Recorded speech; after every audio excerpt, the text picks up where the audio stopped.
Tonight, we're going to talk about something that most of us rarely think about, and that's the way we leave this world. For the people in tonight's stories, there was nothing remarkable about them before they died. They were nurses and chemists and pizza delivery drivers, ordinary people living ordinary lives. But each one of them met their end in circumstances so strange, so unsettling, and in some cases so unexplainable that their stories have haunted investigators, scientists, and the public for years. So settle in, get comfortable, and let's begin.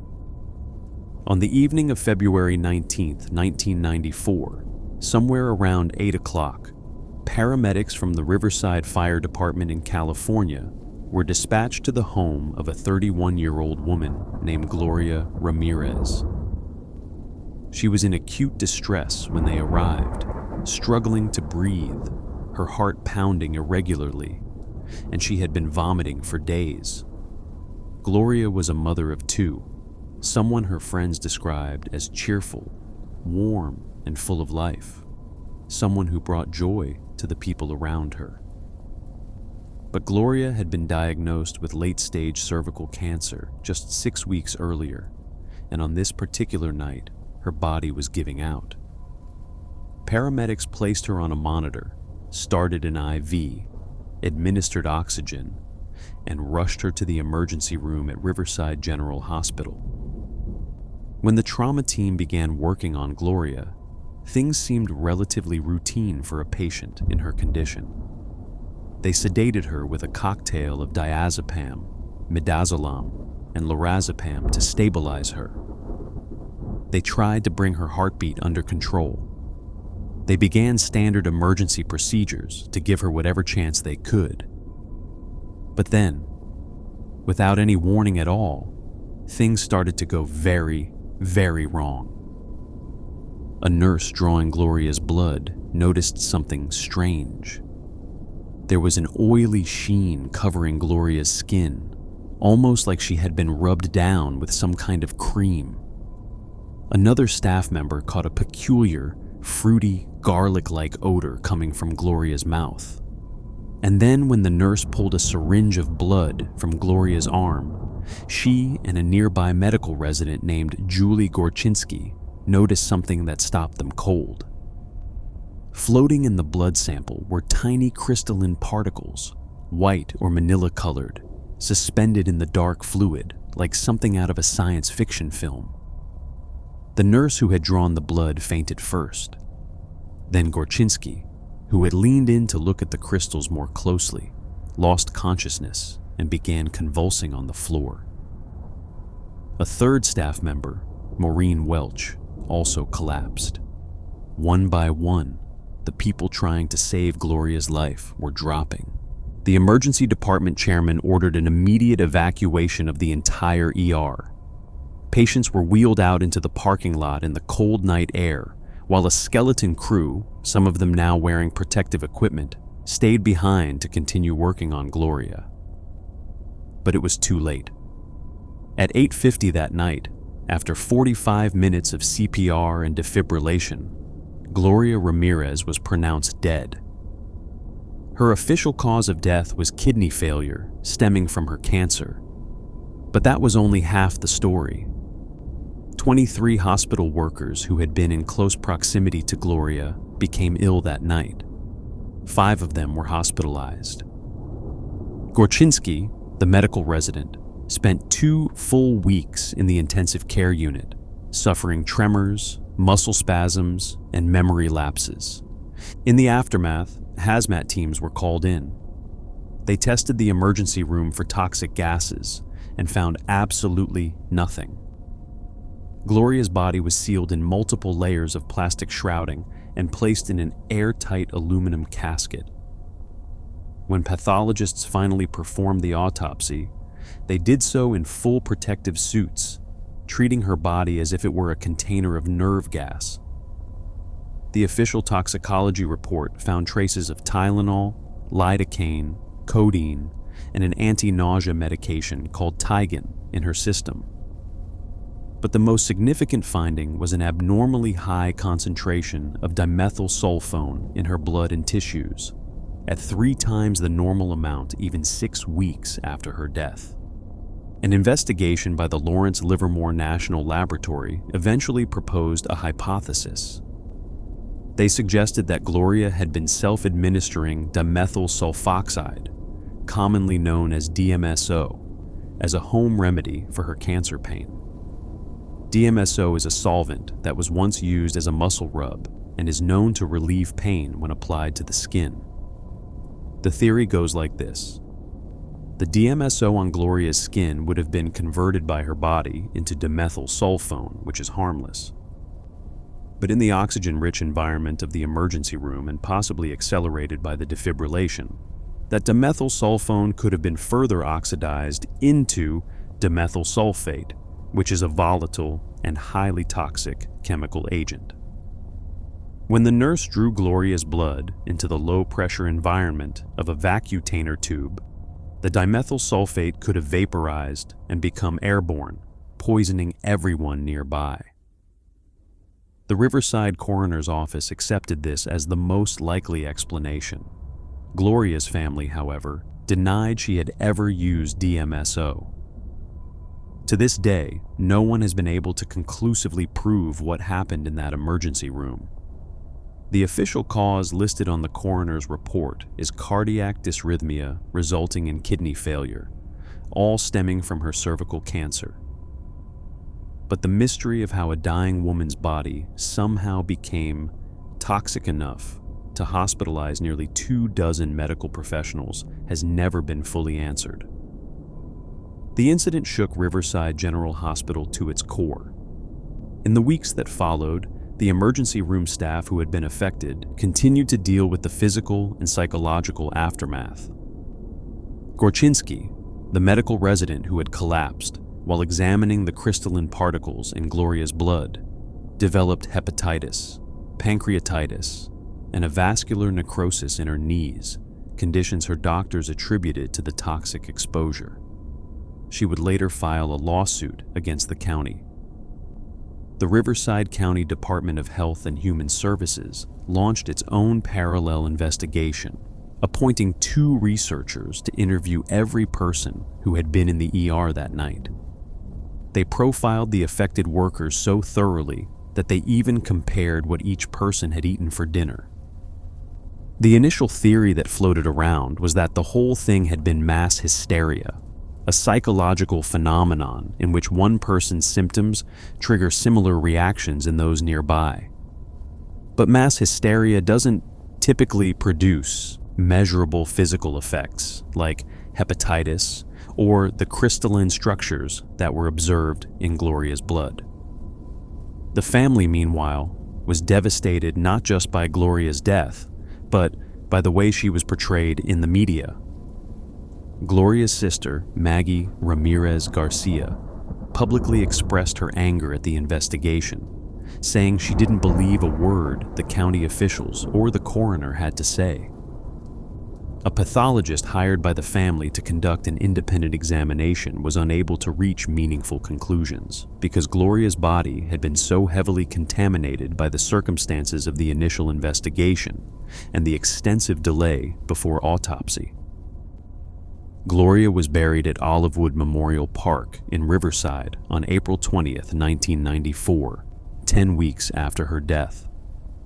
Those who knew her described a kind mother and a loyal friend, not a medical curiosity. Gloria Ramirez, the woman who just wanted relief from her cancer pain, became known forever by a name she never asked for, the Toxic Lady. And speaking of ordinary people thrust into extraordinary circumstances, there's a case from about 9 years later that played out very differently, but was no less bizarre. On the afternoon of August 28, 2003, in the quiet city of Erie, Pennsylvania, a 46-year-old pizza delivery man named Brian Douglas Wells walked into a PNC bank and handed the teller a note. The note demanded $250,000 and warned that she had only 15 minutes to comply. Brian then lifted his shirt to reveal a heavy, strange-looking metal device locked around his neck. It was a bomb. Brian Wells was not, by any reasonable assessment, a criminal mastermind. He was a shy, soft-spoken man who had dropped out of high school at 16 to work as a mechanic. He had spent at least 10 years delivering pizzas for Mamma Mia's Pizzeria in Erie, and was known to his neighbors as friendly but quiet, a man who lived with his mother and preferred the company of animals to people. Nothing about Brian Wells suggested he was capable of planning a bank robbery, and as the events of that afternoon unfolded, it became terrifyingly clear why. The teller couldn't gather $250,000. She gave Brian what she could, a little under $9,000, and he left the bank carrying a shotgun shaped like a walking cane. State troopers found him within minutes, standing outside his car in a nearby parking lot. When they approached him, Brian was frantic. He told them over and over that people had forced him to do this, that they had locked this thing around his neck, and that it was going to go off. He begged them to help him. The officers handcuffed him and positioned him on the ground while they called for the bomb squad, keeping their distance. Traffic in the area was heavy. The bomb squad was called at 3:04 in the afternoon, at least 30 minutes after the first call from the bank, and about 10 minutes after Brian was taken into custody. At 3:18, just 3 minutes before the bomb squad finally arrived, the device detonated. It tore a fist-sized hole through Brian Wells' chest and killed him almost instantly. A local television station, WJET, had been broadcasting the standoff live, though a technical problem prevented them from airing the actual moment of the explosion. The footage they did capture, however, showed a terrified man sitting on the ground in a parking lot, pleading for someone to get the device off his neck, surrounded by police who could do nothing but wait. What followed was one of the most sprawling and convoluted criminal investigations in FBI history. Inside Brian's car, officers found the cane-shaped gun and a series of handwritten notes containing instructions. The notes told him which bank to rob, how much money to demand, and where to go afterward to find the next clue in what appeared to be an elaborate scavenger hunt. When investigators went to the location described in the first set of instructions, there was nothing there. Whoever had designed this game had been watching and had removed the next clue before police could find it. The investigation eventually led to a cast of deeply troubled individuals. The first break came just 3 weeks after Brian's death, when a man named William Rothstein called the police to report that the body of a man named James Roden was stuffed in a freezer in his garage. Rothstein claimed that his ex-girlfriend, Marjorie Dale Armstrong, had killed Roden in a dispute over money, and asked Rothstein for help disposing of the body. At first, police didn't connect this to the Wells case, but as investigators dug deeper, the threads began to intertwine. Marjorie Dale Armstrong was, by all accounts, a deeply unstable woman. She had been her high school's valedictorian and earned a master's degree, but her life had been marked by violent relationships and multiple deaths of the men around her. She suffered from severe bipolar disorder and was prone to fits of rage and manipulation. According to prosecutors and witnesses who later came forward, Dale Armstrong was the mastermind behind the collar bomb plot. Her motive was astonishingly cold-blooded. She wanted her father dead so she could inherit his money, but she needed cash to pay a hitman named Kenneth Barnes to do it. The bank robbery was supposed to provide that cash. Brian Wells was the expendable pawn. Whether Brian was a willing participant or a coerced victim remains one of the most debated questions in the case. Prosecutors argued that he had been involved from the beginning, but was fitted with a real bomb by his co-conspirators, who never intended for him to survive. Brian's family and friends vehemently disputed this. A woman named Jessica Hoopsick, who knew Brian, later confessed in a Netflix documentary that she had provided Brian's name and delivery schedule to the conspirators in exchange for money and drugs. She said Brian had no knowledge of the robbery until it was forced upon him. In the end, D.L. Armstrong was convicted and sentenced to life plus 30 years. Barnes received a 45-year sentence, later reduced to 22 and a half years after he testified against D.L. Armstrong. Rothstein died of cancer before charges could be brought against him, and Brian Wells, the pizza delivery man who spent his final minutes on Earth begging for someone to save his life, died on a patch of asphalt in a parking lot, caught in the middle of someone else's greed and madness.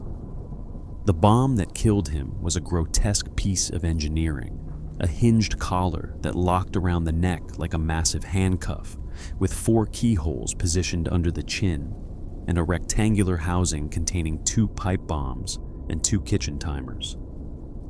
It included decoys meant to confuse anyone who tried to disarm it, fake wires, a toy cell phone, and deceptive warning stickers. The people who built it wanted it to work, and they wanted Brian to die wearing it. His mother, Rose Wells, who had been his closest companion for most of his adult life, was left to grapple with the incomprehensible fact that her son's final moments had been broadcast to the world. The case was later chronicled in a 4-part Netflix documentary called Evil Genius, which brought renewed attention to the conspiracy and the question of Brian's involvement. For his family, there was never any question. Brian was a victim, not a co-conspirator. He was a quiet man who happened to cross paths with people capable of unimaginable cruelty, and he paid for it with his life. There's something uniquely terrifying about the idea that your life can end because of forces so far beyond your control that you never even see them coming. But what might be even more unsettling is the opposite, the idea that you could die and no one would notice at all. In January of 2006, officials from the Metropolitan Housing Trust in London forced open the door of a small bedsit apartment in Wood Green, a flat located above a busy shopping center in North London. They were there to repossess the unit because the tenant owed over £2,400 in unpaid rent. What they found inside was something that would haunt everyone who heard about it for years to come. Lying on the floor of the apartment was a body.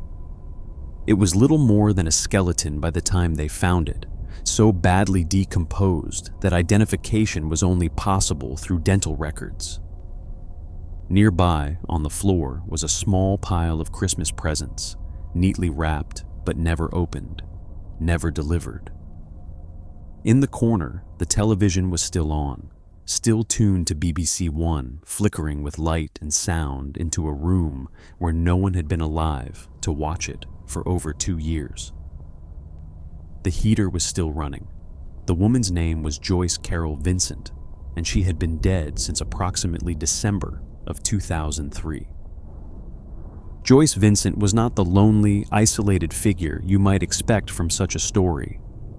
Born in London's Hammersmith area in 1965 to parents who had emigrated from Grenada, she had grown up to be a woman described by everyone who knew her as intelligent, beautiful, charming, and social.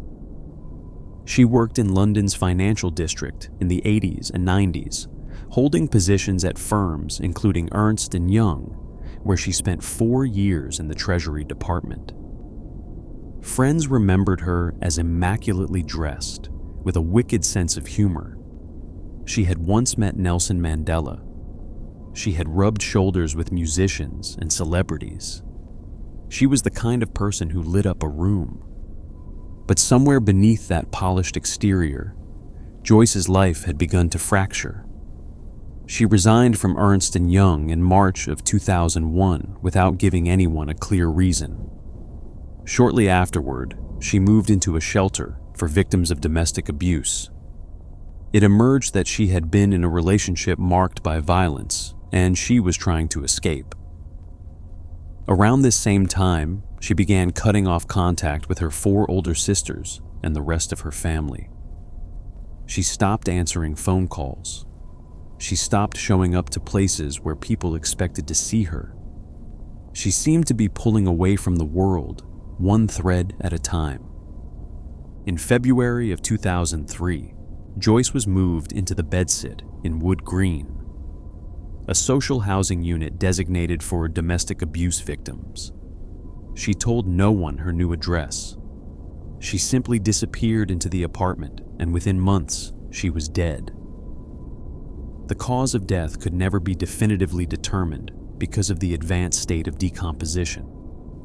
Joyce had suffered from asthma and had recently been hospitalized for a peptic ulcer after vomiting blood in November of 2003. Either condition could have been fatal. Police ruled out foul play. The door was locked from the inside.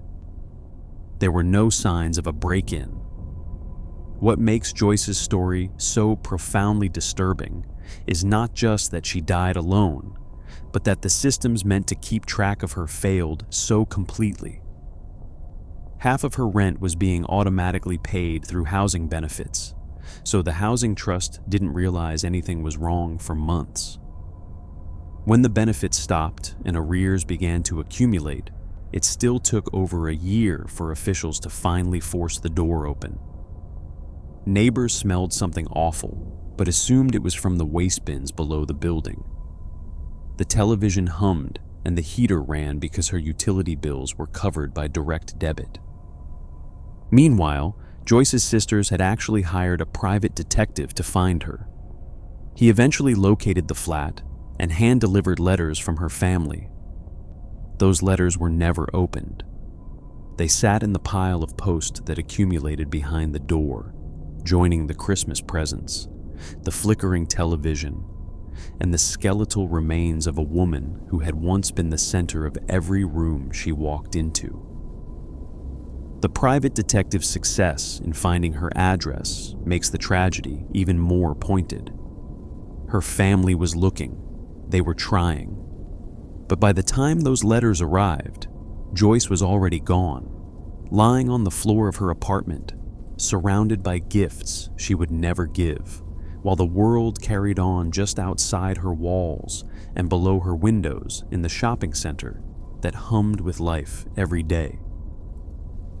In 2011, filmmaker Carol Morley released a documentary called Dreams of a Life, in which she tracked down Joyce's former friends, colleagues, and boyfriends.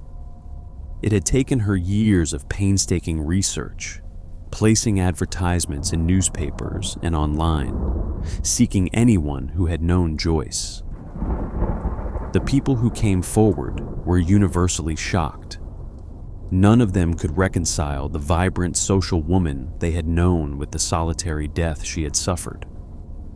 One former boyfriend, Martin Lister, who had dated Joyce for 3 years, only learned of her death through Morley's advertisement. He told the filmmaker that she had been a hard worker with great jobs and expressed disbelief that she had been living in public housing. "You look back and think, I wish I'd asked more, wish I'd understood more," he said. Joyce's story resonated deeply in Britain and around the world, not because it was violent or dramatic, but because it was quiet. It was a reminder that, in a city of millions, it is entirely possible for a person to simply disappear, not into some exotic tragedy, but into the silence of an empty room, and for no one to come looking until the rent runs out. The fragility of life doesn't always come from loneliness or violence, though. Sometimes it comes from the very pursuit of knowledge, from a place you'd expect to be safe, like a laboratory. In August of 1996, A 48-year-old chemistry professor named Karen Wetterhahn was working in her lab at Dartmouth College in New Hampshire. Karen was not just any chemist. She was a specialist in toxic metal exposure, an internationally recognized authority on how heavy metals like chromium damage DNA and cause cancer. She had spent over 20 years in Dartmouth's chemistry department, had co-founded the college's Women in Science project, and had served in top administrative roles. She was brilliant, meticulous, and careful, the kind of scientist who followed every safety protocol to the letter. On that August afternoon, Karen was preparing a reference standard for nuclear magnetic resonance spectroscopy, a technique used to study the effects of toxins on human cells. The standard she was using was dimethylmercury, a colorless liquid that was, at the time, considered the best reference material for this type of experiment. While transferring a small amount of the substance using a pipette, a drop or two escaped and landed on the back of her left hand. She was wearing latex gloves, which were the standard protective equipment recommended at the time. She was working under a fume hood. She was following every rule in the book. She wiped the spill, cleaned up, removed her gloves, and moved on with her day. She had no reason to think anything was wrong. 5 months later, in January of 1997, Karen began to notice something off. She was having trouble with her balance. She was losing weight without trying. Her speech was becoming slurred. She stumbled into walls. The precise, focused woman who had never been sick was suddenly struggling to drive herself home from work. When she finally saw a neurologist named Richard Nordgren, he told her that her symptoms were consistent with mercury poisoning. Karen mentioned the small dimethylmercury spill from the previous August. Blood and urine samples were rushed to a lab. The results were devastating. Karen's blood mercury level was 4,000 micrograms per liter. The toxic threshold is 200. The normal range is between 1 and 8. She was carrying 80 times the amount of mercury that would begin to cause toxicity, and roughly 20 times the amount that is typically lethal. Despite immediate and aggressive chelation therapy, a treatment designed to bind toxic metals in the blood and flush them from the body, Karen's condition deteriorated rapidly. Within weeks, she could no longer speak. She slipped into a coma in February. On June 8, 1997, 10 months after a few invisible drops of liquid had passed through her gloves and into her skin, Karen Wetterhahn was taken off life support and pronounced dead. The investigation that followed revealed a terrifying truth. Karen's colleagues tested the exact type of latex gloves she had worn and found that dimethylmercury could penetrate them in under 15 seconds. The molecule was so small and non-polar that it passed through the rubber as though it weren't even there. Every safety recommendation in existence at the time had been woefully inadequate.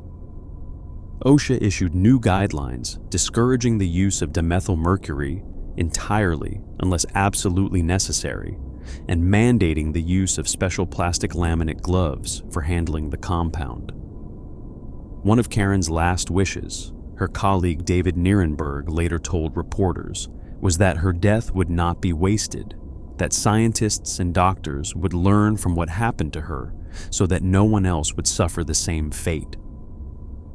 That wish was honored. Her death fundamentally changed laboratory safety standards around the world. But the cost of that knowledge was the life of a woman who had done everything right. There are certain cases that refuse to be categorized neatly, that sit in a strange and uncomfortable space between what science can explain and what it simply cannot. And perhaps no case in American history occupies that space more stubbornly than the death of Mary Reeser in the summer of 1951. Mary was 67 years old and living in a modest apartment at 1200 Cherry Street, northeast in St. Petersburg, Florida. She had moved there from Pennsylvania to be closer to her son, a physician named Richard Reeser, and his family. By all accounts, Mary was unhappy. She was lonely, homesick, and deeply upset about a recently canceled trip back north to visit friends. On the evening of July 1st, 1951, her son visited her at around 8 o'clock. He found her sitting in her apartment in her nightgown, upset and tearful. She told him she had taken 2 Seconal sleeping pills and planned to take 2 more before going to bed. He stayed briefly, offered what comfort he could, and left. It was the last time anyone saw Mary Reeser alive. The next morning, at around 8 o'clock, a Western Union delivery boy arrived with a telegram for Mary. Her landlady, a woman named Pansy Carpenter, took the telegram and walked it over to Mary's apartment to deliver it along with the morning paper. Mary was usually up by dawn, listening to her radio with the windows open. But that morning, when Pansy reached for the doorknob, she yanked her hand back. The metal was hot. She called out, but no one answered. She ran to nearby construction workers for help. When the men entered the apartment, what they found defied comprehension. There was a pile of ashes on the floor where Mary's easy chair had been.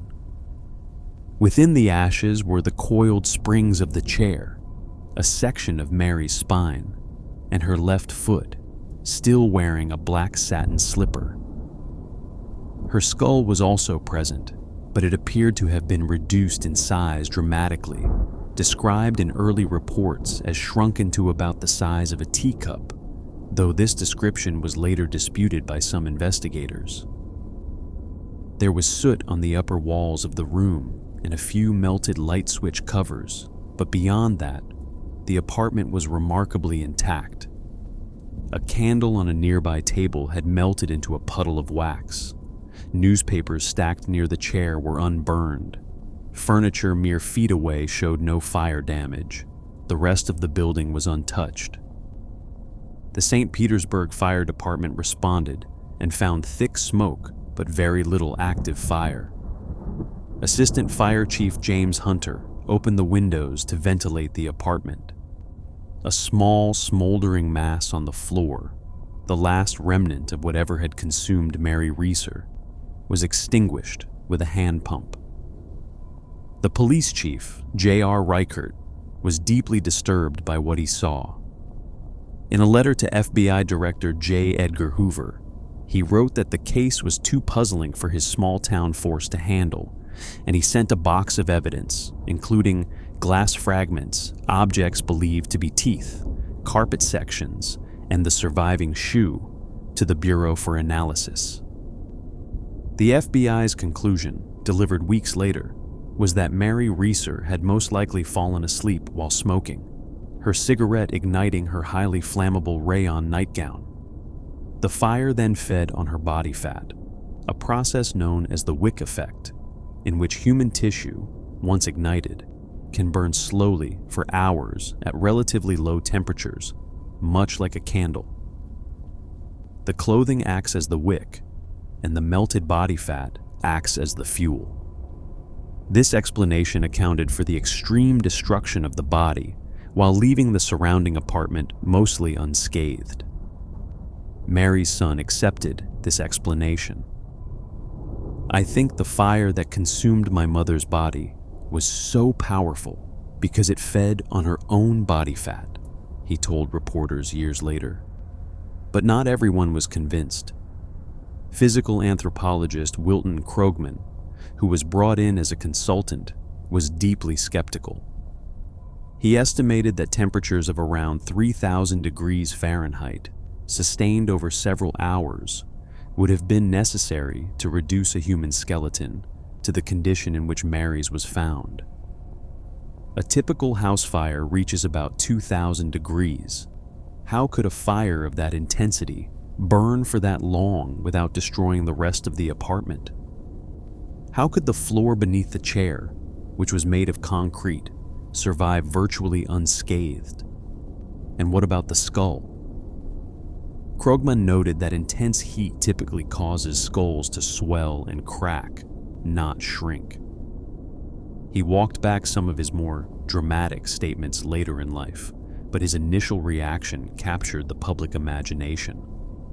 The case became a lightning rod for proponents of spontaneous human combustion, the idea that a person can burst into flames from some internal chemical reaction without any external ignition source. The FBI flatly rejected this possibility, and no scientific evidence has ever supported it.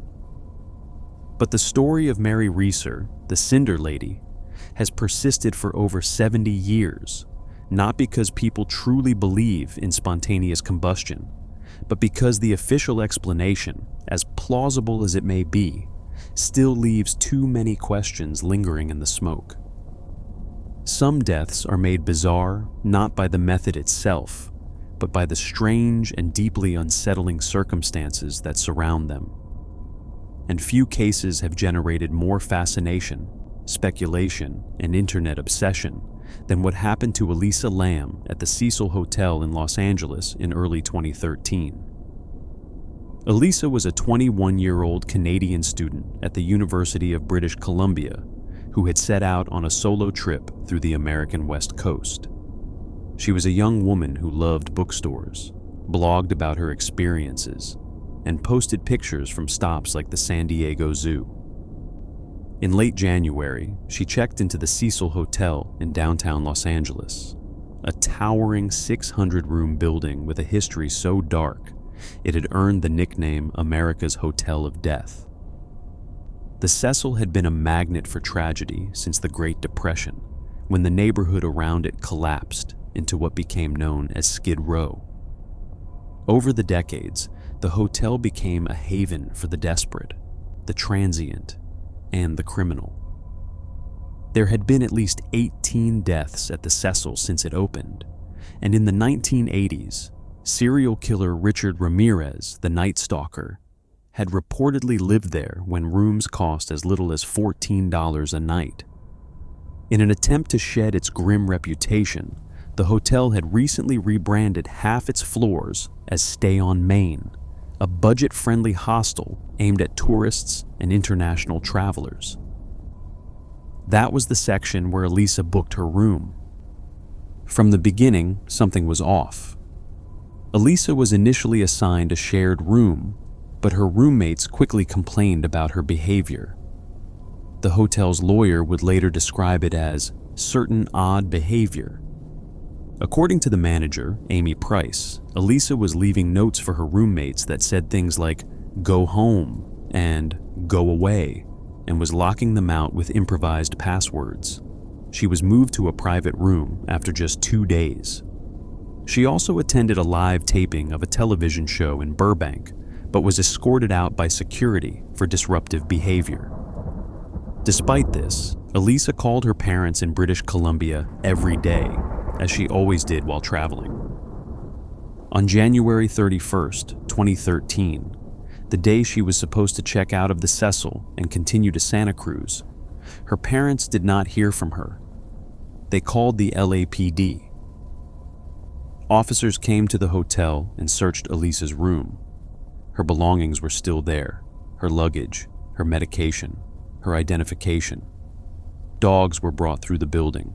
Flyers were posted, but Elisa had vanished.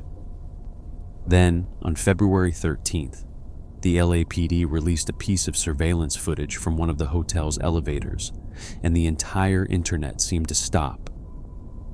The video, lasting about 4 minutes, shows Elisa inside the elevator on the last day she was seen alive. She presses multiple floor buttons. She steps in and out of the elevator. She pokes her head into the hallway, looking both ways, as if checking for someone or something. She hides against the wall of the elevator. She makes strange gestures with her hands. And through it all, the elevator doors never close. The footage is grainy and pixelated, and there is no audio, which somehow makes it more unsettling. No one else appears in the video. When it was posted online, it went viral almost immediately. Theories exploded across forums, social media, and YouTube channels. Some people believed she was hiding from a pursuer. Others thought she was communicating with something invisible. Still others proposed she was playing the so-called Korean elevator game, a ritualistic sequence of button presses that supposedly transports the player to another dimension. 19 days after she was last seen, on February 19th, hotel guests began complaining about low water pressure and a strange taste in the tap water. A maintenance worker was sent to the roof to check the hotel's 4 large water tanks. Inside one of them, he found Elisa Lam's naked body floating in the water. Her clothes, her watch, and her room key were in the water beside her. Her cell phone was never found. The Los Angeles Fire Department had to cut a hole in the side of the tank to remove her body. Each of the tanks was 10 feet tall, difficult to access, and covered with a heavy metal lid. The roof itself was supposedly secured, with alarms that should have triggered if anyone accessed it. How Elisa got up there, how she got into the tank, and why she was naked remain questions that have never been fully answered. The coroner's office ruled her death an accidental drowning, with bipolar disorder listed as a significant contributing factor. The autopsy found no traces of alcohol or illegal drugs in her system. What it did find was that Elisa had been taking one of her prescribed medications, a stimulant, but had stopped taking both of her mood stabilizers. Her family confirmed that when Elisa went off her medication in the past, she became prone to paranoia and hallucinations, sometimes hiding under her bed. The most likely explanation, and the one accepted by investigators, is that Elisa experienced a manic or psychotic episode, fled to the roof in a state of terror, and climbed into the water tank, either to hide or by accident. The elevator mystery was eventually explained by the simple fact that she had inadvertently pressed the door hold button when she entered, keeping the doors open for 2 minutes. There was no invisible force. There was no pursuer captured off camera. There was just a young woman in the grip of a mental health crisis, alone in one of the most dangerous buildings in Los Angeles. But the rational explanation has never been enough for many people. The Cecil Hotel's history, the eerie footage, the unanswered questions about how she accessed the roof and the tank, and the coincidence that a tuberculosis test being studied in the area happened to be called Lam Elisa. All of it has kept Elisa's case alive in the public imagination. A Netflix docuseries, horror films, songs, and video games have all drawn from her story. And while that cultural fascination is understandable, it's worth remembering what the people closest to her want us to know, that Elisa Lam was not a puzzle to be solved. She was a daughter, a student, and a person who deserved better than the hand she was dealt. Now, if there's one thing that ties many of tonight's stories together, it's the idea that the line between ordinary life and unthinkable tragedy is thinner than we like to believe. And nowhere is that more true than in the case of Cindy James, a Canadian nurse whose final years were consumed by terror, doubt, and ultimately a death so strange that even after one of the longest coroner's inquests in Canadian history, the official verdict was simply death by unknown event. Cindy was born Cynthia Elizabeth Hack in 1944 in Oliver, British Columbia, the daughter of a former Canadian Air Force officer. She grew up in a disciplined, close-knit family, went into nursing, and spent years working with children who had behavioral disorders. Colleagues at Blenheim House in Vancouver, where she worked for about 12 years, remembered her as competent, professional, and deeply compassionate. She married a psychiatrist named Roy Makepeace, and seemed, by every outward measure, to be living a stable and quiet life. Then, in 1982, about 4 months after Cindy separated from her husband, everything changed. She began reporting incidents to the Royal Canadian Mounted Police, claiming that someone was stalking her, vandalizing her property, breaking into her home, and physically assaulting her. Over the next 7 years, Cindy would report approximately 90 separate incidents. Dead cats were left in her yard. Her phone lines were cut. She received threatening phone calls, including one in which a voice on the other end whispered, "No more deal." Anonymous notes appeared on her doorstep and on her car, including one with cut and pasted letters that read, "Soon, Cindy." On multiple occasions, Cindy was found unconscious, bound with black nylon stockings tied around her neck. Once, a knife was found embedded in her hand. Another time, she was discovered hog-tied, nude from the waist down, in her garage. The RCMP invested heavily in the case. Over those 7 years, they spent an estimated $1 to $1.5 million investigating Cindy's claims. They conducted surveillance, installed cameras, used scent tracking dogs, and interviewed dozens of witnesses. And yet, despite all of that effort, they could find no physical evidence that anyone was actually tormenting her.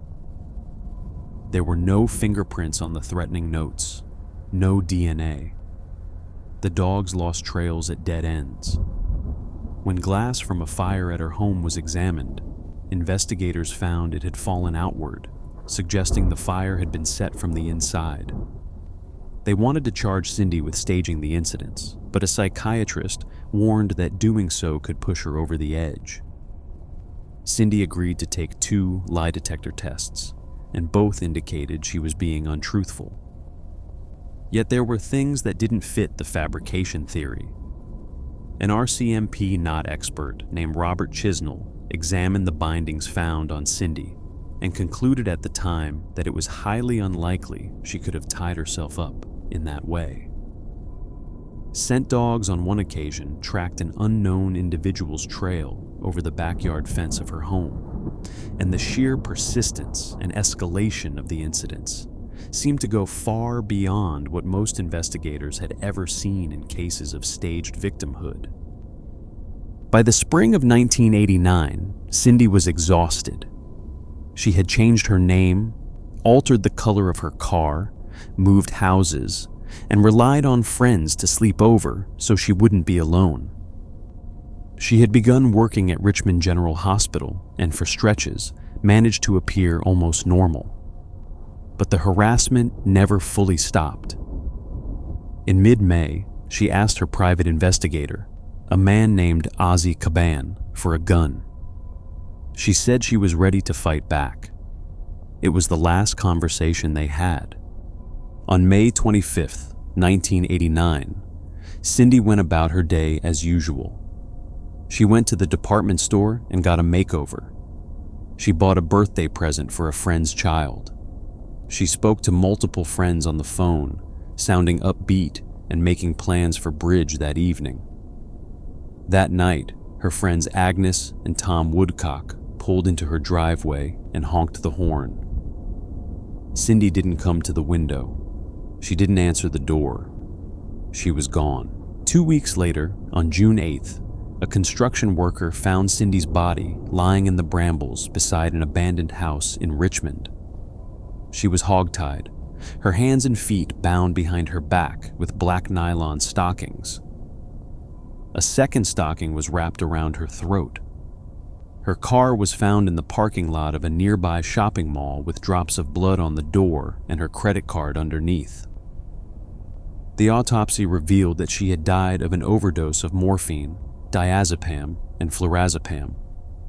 The coroner's jury, after a 40-day inquest, returned a verdict of death by unknown event.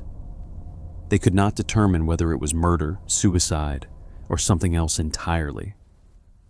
The RCMP leaned heavily towards suicide, arguing that Cindy had fabricated the years of harassment and had ultimately staged her own death to look like a murder. But her family, her friends, and her private investigator never accepted that conclusion. Her father, a former military officer, spent the rest of his life insisting that his daughter had been murdered. Whatever the truth, Cindy James's story remains one of the most confounding cases in Canadian criminal history. Whether she was a woman driven to destroy herself by untreated psychological illness, or a woman who genuinely was being hunted by someone so careful that they left no trace behind, the answer may never come. What is certain is that she spent the last 7 years of her life in a state of constant grinding fear, and in the end, no one could save her from whatever it was that finally caught up with her. If Cindy James's case is defined by years of creeping dread, the murder of Letitia Thurow is its opposite. A single, devastating moment, so swift and so precise that it almost defies belief. On the evening of May 16, 1937, a warm Pentecost Sunday in Paris, a 29-year-old Italian-born woman boarded a first-class carriage of the Paris Metro at the Porte de Charenton station. She was alone. When the train pulled into the next station, Porte Dorée, roughly 90 seconds later, she was found slumped against the window with an 8-inch stiletto knife buried to its hilt in her neck. She was the first person ever murdered on the Paris Metro, and despite a massive investigation, her killer was never brought to justice. Letitia was born Letitia Nourissat in Oyace, a small municipality in the French-speaking Aosta Valley region of Italy. She moved to Paris with her mother and 4 siblings as a child and married a man named Jules Thurow in 1930. Jules died of tuberculosis in 1935, leaving Letitia a widow at 27. By day, she worked in a factory. By night, she lived a far more dangerous and complicated life than anyone around her realized. After the murder, the police and the press slowly uncovered the startling truth about who Letitia really was. She had been working for a private investigator for over a year, gathering information for various clients. Even more explosively, she had been unofficially working for the Paris police as a spy. Her method was clever. She worked as a cloakroom attendant at social events and dances, and while checking coats, she would go through the pockets, passing along anything of interest to the authorities. Cloakrooms in that era were known as drop points for sensitive correspondence. But Letitia's most dangerous assignment went far beyond checking pockets. In 1936, at the behest of the French police, she had infiltrated a shadowy far-right terrorist organization known as the Comité Secret d'Action Révolutionnaire, or more commonly, La Cagoule, which translates to the Hooded Ones. La Cagoule was a violent group obsessed with the growing power of labor unions and the French left wing. Its leaders dreamed of overthrowing France's Third Republic and installing an authoritarian regime modeled after Mussolini's Italy. They smuggled weapons, committed bombings, and did not hesitate to kill. To infiltrate this group, Letitia did something extraordinarily brave and extraordinarily reckless. She seduced one of its leaders, a man named Gabriel Jeantet, who was deeply involved in the organization's gun-running operations. Through this relationship, she was able to feed information back to the police about the group's inner workings, its plans, and its members. The investigation into her murder pointed almost immediately toward La Cagoule. In 1937, a member of the group who was in police custody identified the organization's principal assassin, a man named Jean Filiot, as the person responsible for Letitia's death. Another member also claimed that her murder had been discussed and decided at a Cagoule meeting, though he later retracted the statement, saying it had been coerced. But here's the maddening part. Even though investigators were fairly confident they knew who killed Letitia and why, the mechanics of the murder remained almost impossible to explain. She had boarded the train alone. The journey between stations lasted approximately 90 seconds. There were no witnesses. How could someone enter the carriage, stab her in the neck with enough force to bury the blade to its hilt, and exit the train without anyone seeing a thing? One theory, favored by historians who have studied the case, suggests that Letitia may not have actually been stabbed inside the carriage at all. It is possible that the killer struck her on the platform at Porte de Charenton just as she was boarding, and that she staggered to her seat and collapsed as the train moved on. This would explain the lack of witnesses inside the carriage and the lack of a struggle. Before the investigation could reach any definitive conclusion, however, the Second World War erupted and the case was dropped. The files were sealed by the French government and remain closed to the public until 2038. Jean Filiot fled to Spain before the war and lived the rest of his life as a wealthy man near San Sebastian, never facing charges. Letitia Toureau, the factory worker who moonlighted as a spy, was buried and largely forgotten, her bravery overshadowed by the chaos of war and the indifference of a system that used her and then discarded her. And speaking of mysteries that refuse to resolve, our final story tonight concerns a man whose death became one of the strangest unsolved cases in British history, a case that involves international espionage, a padlocked sports bag, and questions that may never be answered. In August of 2010, a 31-year-old Welsh mathematician named Gareth Williams failed to show up for work. This might not seem unusual for most people, but Gareth was no ordinary office worker. He was a junior analyst for GCHQ, the British government's intelligence and communications agency, and at the time of his death, he was on secondment to MI6, the Secret Intelligence Service.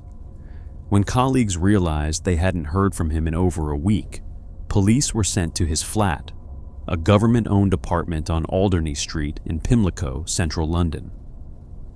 Officers let themselves in with a spare key. The flat was immaculate, almost obsessively tidy. The curtains were drawn, everything seemed to be in perfect order, and then they checked the ensuite bathroom attached to the main bedroom. Inside the bathtub was a red North Face sports bag.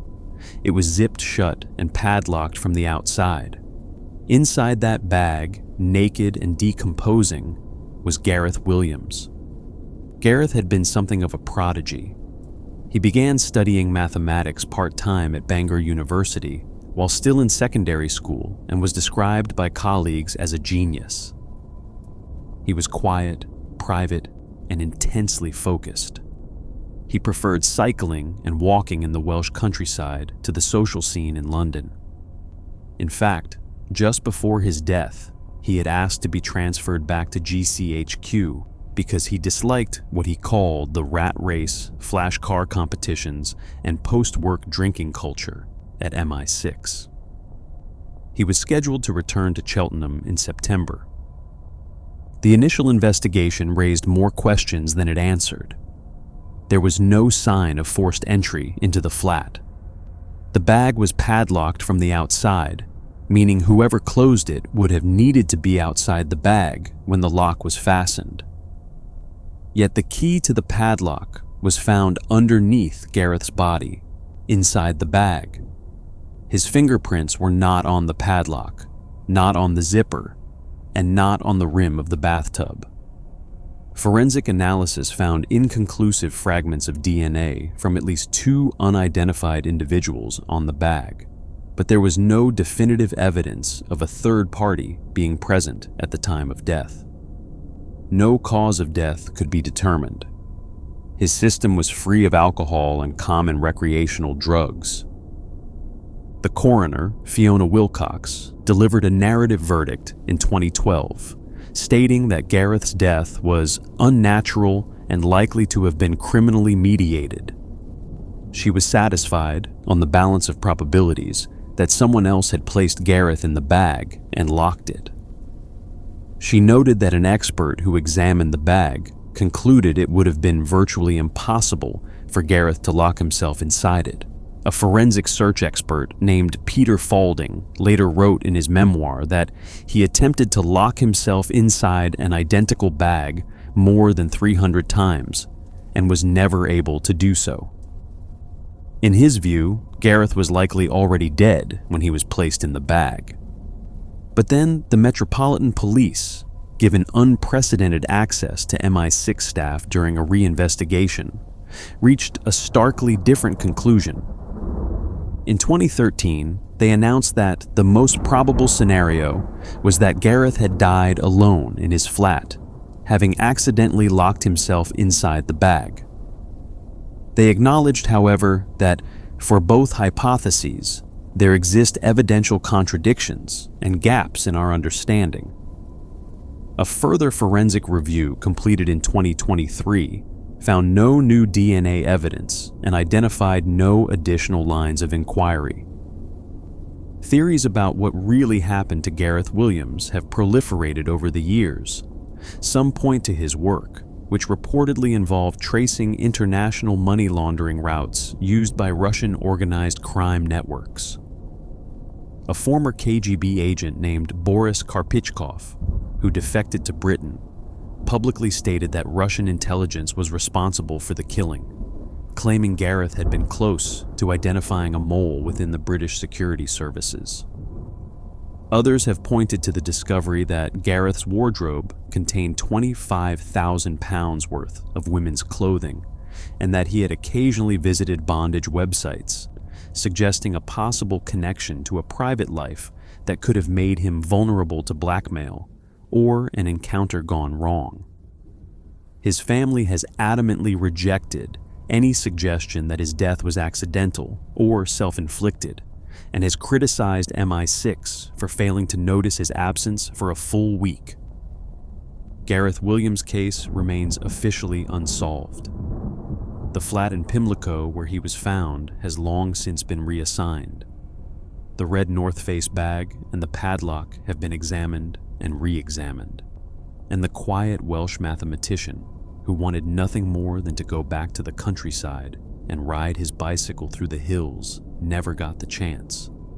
Whatever happened in that bathroom, whoever zipped that bag shut and clicked that lock into place, the answer has either been buried by time or by something or someone far more deliberate.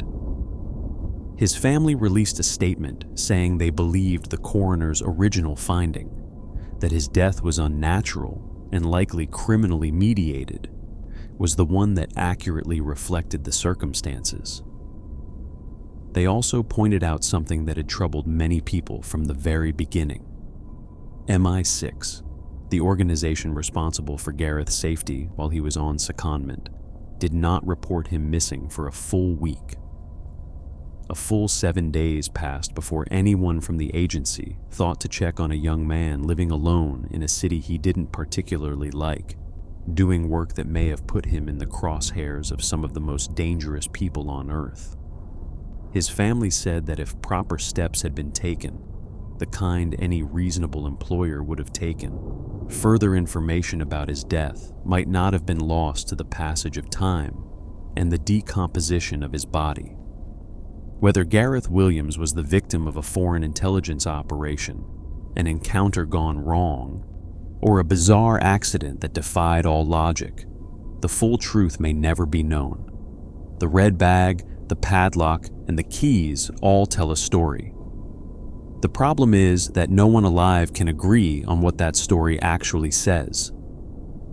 And that's where we'll end tonight's journey. 9 ordinary people. 9 lives that, until the very end, looked more or less like yours or mine. They went to work. They had families. They pursued hobbies and dreams and small daily routines. And then, without warning, something happened that no one could have predicted. Something so strange that years later, we're still talking about it. If any of these stories stayed with you tonight, I'd really appreciate it if you'd hit the like button. And if you haven't already, consider subscribing to the channel. Thank you for listening, and I'll see you in the next one.